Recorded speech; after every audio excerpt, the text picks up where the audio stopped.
Hello friends, you are watching our YouTube channel and आज हम पढ़ेंगे कुछ श्लोकास ऑफ महाभारत गीता। उसमें श्री कृष्ण से अर्जुन कहते हैं, हे माधव, अपने ही बांधव धृतराष्ट्र के पुत्रों को मारने के लिए हम योग्य नहीं हैं, क्योंकि अपने ही कुटुंब को मारकर हम कैसे सुखी होंगे। अर्थात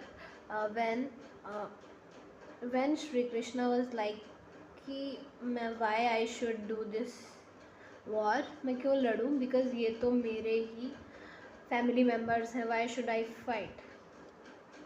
यद्यपि लोभ से भ्रष्ट चित्त हुए ये लोग कुल के नाश से उत्पन्न दोष को और मित्रों से विरोध करने में पाप को नहीं देखते, तो भी हे जनार्दन, कुल के नाश से उत्पन्न दोष को जानने वाले हम लोगों को इस पाप से हटने के लिए क्यों नहीं विचार करना चाहिए।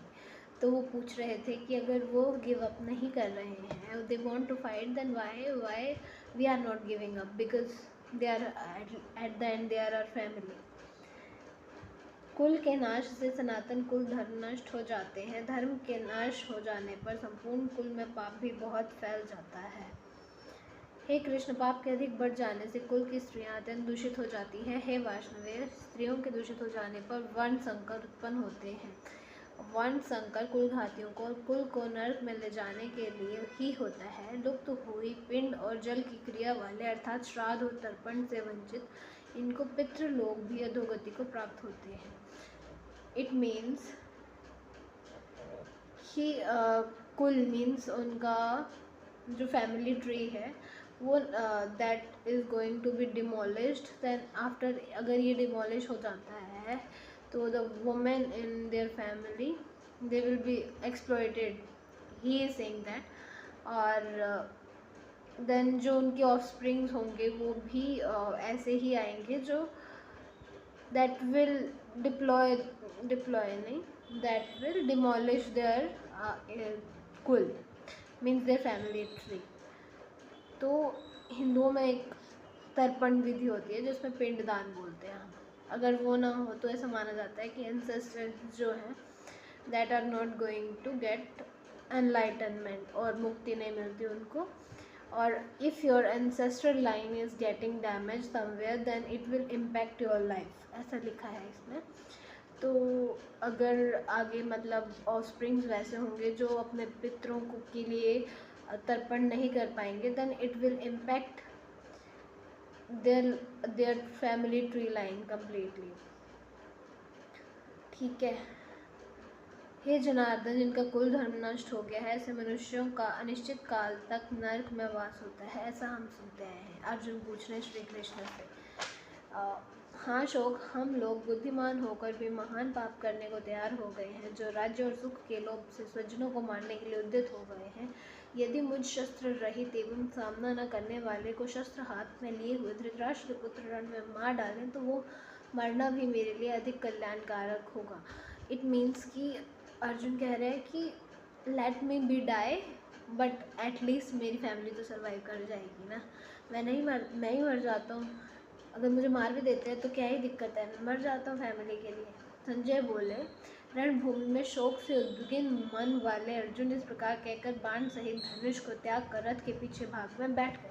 और when he was in bad mood, और मतलब he was not ready to kill his people, फिर वो चले जाते हैं, अपना बाण छोड़ देते हैं और पीछे जाके बैठ जाते हैं।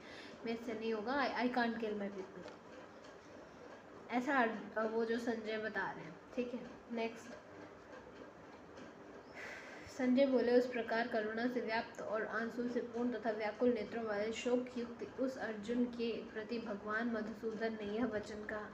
श्री भगवान बोले, हे अर्जुन, तुझे इस असमय में यह मोह किस हेतु से प्राप्त हुआ, क्योंकि ना तो यह श्रेष्ठ पुरुषों द्वारा आचरित है, ना स्वर्ग को देने वाला और न कीर्ति को देने वाला है। इसलिए हे अर्जुन, नपुंसकता मत प्राप्त हो तुझ में यह उचित नहीं जान पड़ती। हे परंतप, हृदय की तुच्छ दुर्बलता को त्याग कर युद्ध के लिए खड़ा हो जा। You understand what he is saying. Shri Krishna कहते हैं अर्जुन से कि timelessly why you are getting attached, from where you are getting that attachment, because it's not the sign of great people. Neither it will give you heaven, neither it will give you glory. इसलिए hence Arjun leave this, नपुंसकता को त्याग दो इसको और चलो, ये तुम पे सूट नहीं करती, you are a man.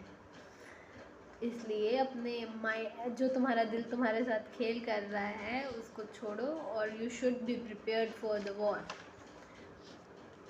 Arjun बोले, हे मधुसूदन, मैं रणभूमि में किस प्रकार बाणों से भीष्म पितामह और द्रोणाचार्य के विरुद्ध लड़ूंगा, क्योंकि हे अरिसूदन वे दोनों ही पूजनीय हैं। अर्जुन सेड कि हे श्री कृष्णा को कि मैं कैसे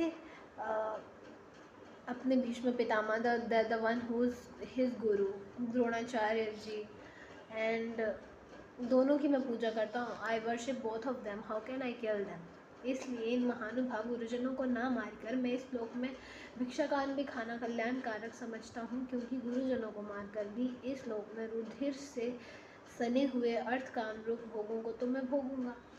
एंड ही इज सेइंग कि मैं अपने टीचर्स को मार के, that if I kill my teachers I don't consider it as a good thing. If my teachers are going to be died and the fruit I'm going to get, that would be with the blood of my guru, so I will not do that. That is like materialism which I don't feel like that is prosperous for me. हम ये भी नहीं जानते कि हमारे लिए युद्ध करना और ना करना इन दोनों में से कौन सा श्रेष्ठ है, अथवा यह भी नहीं जानते कि हमें उन्हें हम जीतेंगे या हमको वो जीतेंगे। और जिनको मारकर हम जीना भी नहीं चाहते वे ही हमारे आत्मीय धृतराष्ट्र के पुत्र हमारे मुकाबले में खड़े हैं। वो कह रहे हैं कि I don't know if they are going to win और I am going to win, we don't know which of us is going to win, and the one without whom I don't even want to live, वो मेरे खिलाफ खड़े हैं, how there can be against me. इसलिए कायरता रूप दोष से उत्पन्न हुए स्वभाव वाला और अर्थ धर्म के विषय में मोहचित हुआ मैं आपसे पूछता हूँ कि जो साधन निश्चित कल्याणकारक हो वह मेरे लिए कहिए, क्योंकि मैं आपका शिष्य हूँ, इसलिए आपके शरण हुए मुझको शिक्षा दीजिए। And then he asked for the guidance from the Shri Krishna, क्योंकि भूमि में निष्कंटक धन धान्य संपन्न राज्यों को और देवताओं के स्वामी बने को प्राप्त होकर भी मैं उस उपाय को नहीं देखता हूँ जो मेरे इंद्रियों को सुखाने वाले शोक को दूर कर सके। That his all senses are getting dried up because of that sadness which he is going to get by seeing dying his people. इसलिए he is asking Krishna कि guide me Krishna, because I am not seeing any benefit by killing them, my people. And then Sanjay बोलते हैं, हे राजन, इंद्र को जीतने वाले अर्जुन अंतर्यामी श्री कृष्ण महाराज के प्रति इस प्रकार कहकर फिर श्री गोविंद भगवान से युद्ध नहीं करूँगा ये स्पष्ट कहकर चुप हो गए। उन्होंने कह दिया कि गोविंद ऐसा ऐसा है और मैं तो युद्ध नहीं करूँगा, मैं ही सैड है। हे भरतवंशी धृतराष्ट्र, अंतर्यामी श्री कृष्ण महाराज दोनों सेनाओं के बीच में शोक करते हुए उस अर्जुन को हंसते हुए ये वचन बोले। आगे अर्जुन से श्री कृष्ण कहते हैं, हे अर्जुन, तू न शोक करने योग्य मनुष्यों के लिए शोक करता है और पंडितों के से वचनों को कहता है, परंतु जिनके प्राण चले गए हैं उनके लिए और जिनके प्राण नहीं गए हैं उनके लिए भी पंडित जन शोक नहीं करते। और ना तो ऐसा ही है कि मैं किसी काल में नहीं था, ना तू नहीं था, अथवा ये राजा लोग नहीं थे, ना ही ऐसा है कि आगे हम लोग नहीं रहेंगे। जैसे जीवात्मा की इस देह में बालकपन, जवानी और वृद्धावस्था होती है, वैसे ही अन्य शरीर की प्राप्ति होती है। इस विषय में धीर पुरुष मोहित नहीं होता। एक कुंतीपुत्र, सर्दी गर्मी सुख दुख को देने वाले इंद्रिय और विषयों के संयोग तो उत्पत्ति विनाशशील है और अनित्य है, इसलिए हे भरत तू इनको सहन कर, क्योंकि हे पुरुष श्रेष्ठ, दुख सुख को समान समझने वाले जिस धीर पुरुष को ये इंद्रिय और विषयों के संयोग व्याकुल नहीं करते वह मोक्ष के योग्य होता है। That's all for today, but we are discussing its meaning. कहते हैं कि श्री कृष्ण कहते हैं, हे arjuna, you seems like a scholar, पंडित जिसको कहते हैं, but you are not behaving like them. And the scholar people, पंडित लोग don't cry for the people who are already died or who are gonna be died.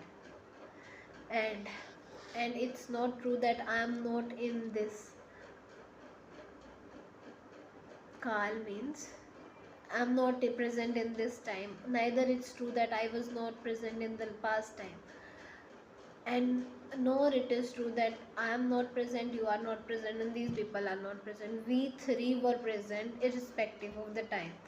Means I was there, you was there, and the people you are dealing with were previously exist. It's not true that they were not in the past and they are not going to be present in future.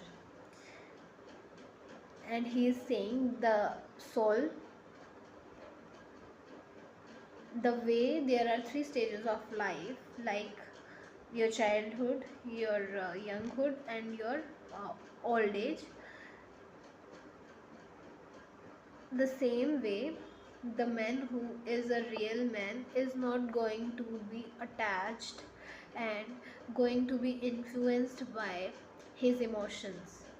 And then he said, Hey Kunti Putra, means Arjun, you have to face that cold, that heat wave, that sadness, that happiness, and these all are impacting your senses.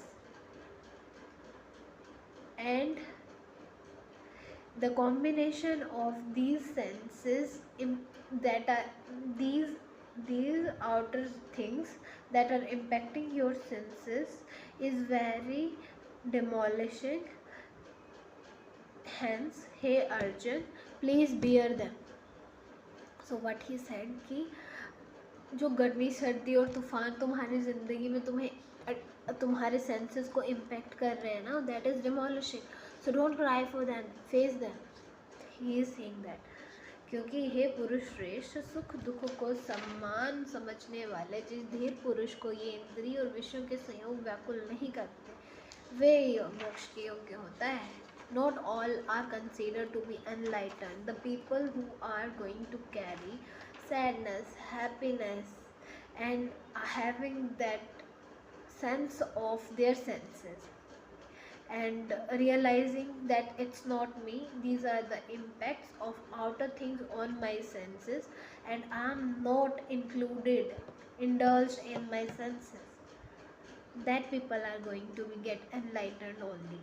Means समझ रहे हैं आप कि जो व्यक्ति ये नहीं सोच रहा है कि हाँ दैट गर्मी इम्पैक्ट कर रही है मुझको, so I will not do my work. सर्दी इम्पैक्ट कर रही है मुझको, I will not do my work. rather than this, it is my work and I'm going to do that anyways, and will be detached from the impacts of other outer things from my life. It's very interesting. We'll continue on the next video. Thank you for watching. Jai Shri Krishna.